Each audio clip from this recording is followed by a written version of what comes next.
Today we will discuss about the all the branches of the abdominal aorta,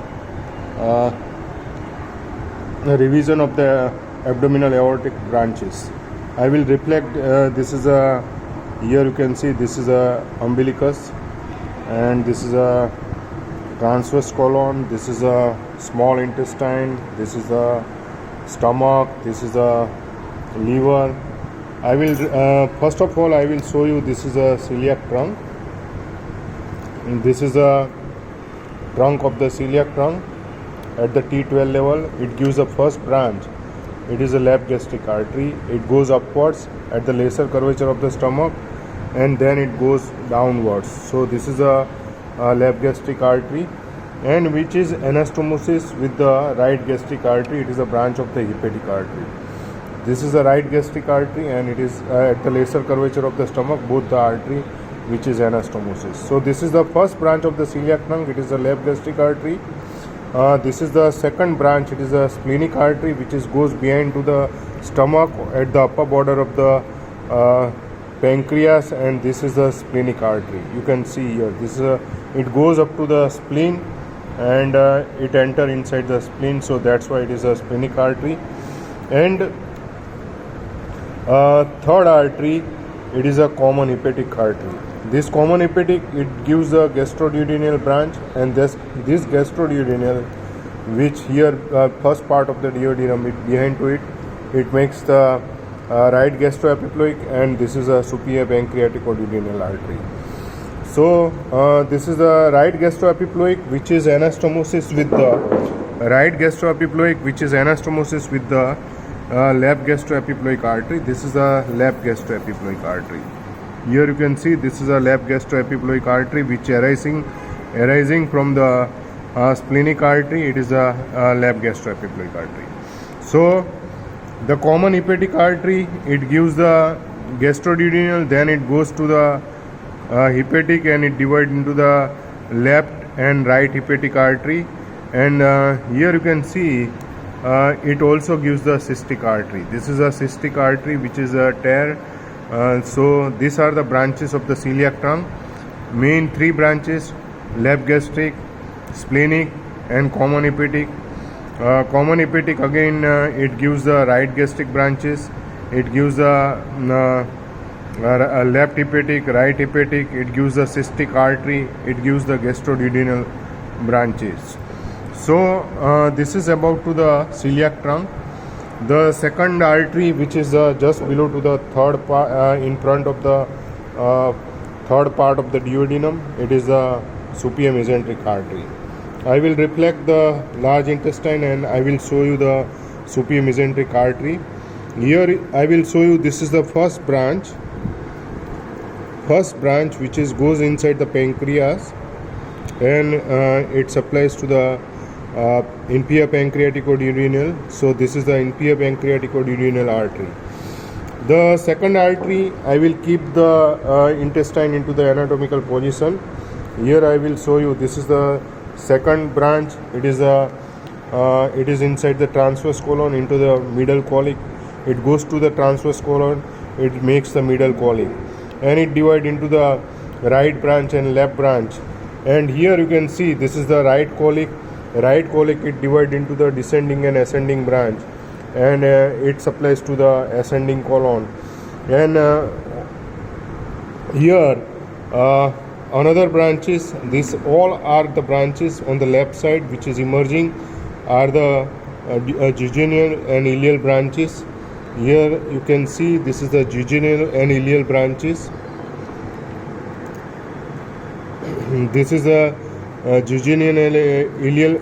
These are the jejunal and ileal branches. All these are the jejunal and ileal branches.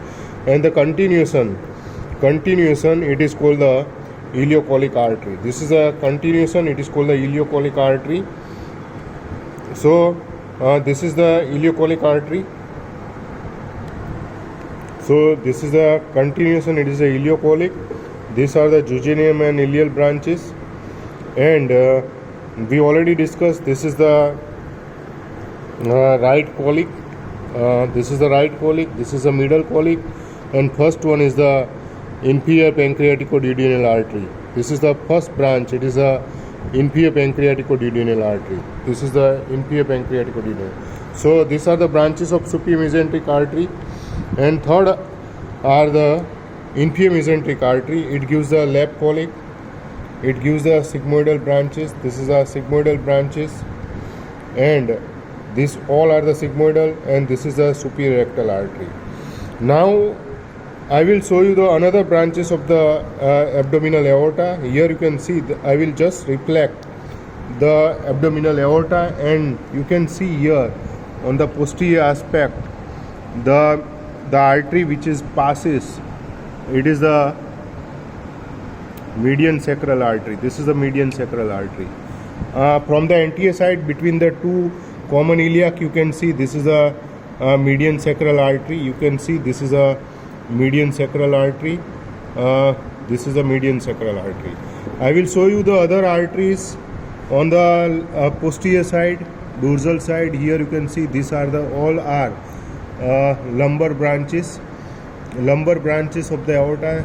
This is a most lower, second, third, and here you can see at the above to the renal vein there is a fourth. So these are the lumbar branches.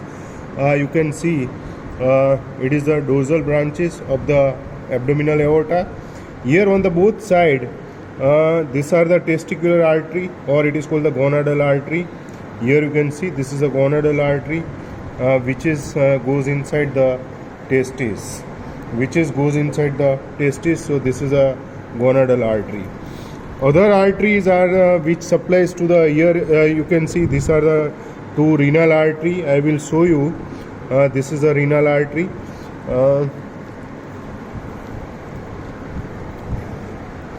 Here you can see this is the renal artery.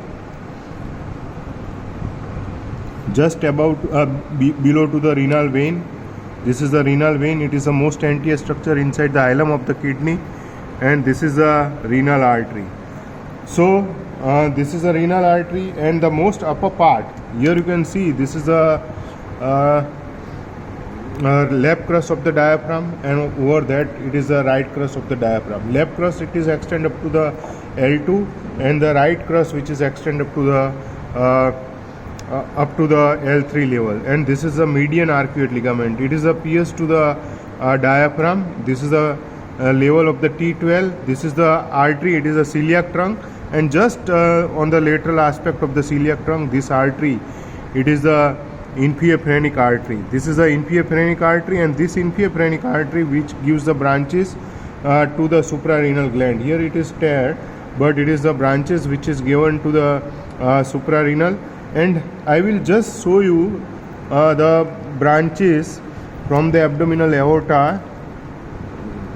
Here you can see this is a branch which is directly coming. It is the middle suprarenal branch of the artery which is also supplies to the suprarenal gland.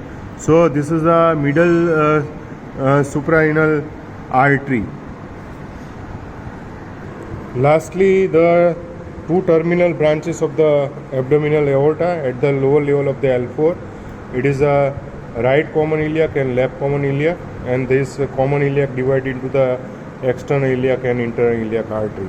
Another thing you have to remember, the branches from the branches of the superior mesenteric and inferior mesenteric, mainly the branches, it is the iliocolic to the iliocolic, right colic, middle colic, left colic, sigmoidal, and superior rectal. All this artery which makes the circle of Drummond's, which makes the inner side of the inner margin of the large intestine, it makes the circle of Drummond's. And this circle of Drummond's, which is formed 2 to 3 centimeter inner side of the large intestine inside the mesentery, and it innervate if in case the artery which is not innervated. Mainly how it forms, the iliocolic, the artery which is the it gives anastomosis with the right colic divide into the descending branch which is anastomosis with the iliocolic, and ascending branch which is anastomosis with the middle colic have a right branch. This right branch, which is a anastomosis with the ascending branch of the right colic, and the left branch of the middle colic, which is anastomosis with the I will show you. It is a anastomosis with the, this is a left colic branch. So it is a left colic. It is also divided into the two branches, ascending and descending branch. Ascending branch, which is anastomosis with the left branch of the middle colic, and this makes the arterial arcades just inner side of the large intestine. It is called the circle of Drummond's. The characteristic of this circle of Drummond's, in case any artery which is not in blood supplies to the large intestine or blockage, so the collateral branches which supplies to the blood supplies to the large intestine. So it is the importance of the circle of Drummond's. Circle of the Drummond's, which is formed by the ileocolic, it is formed by the right colic, it is formed by the middle colic, it is formed by the left colic, it is formed by the sigmoidal branch, and it is the superior rectal branch.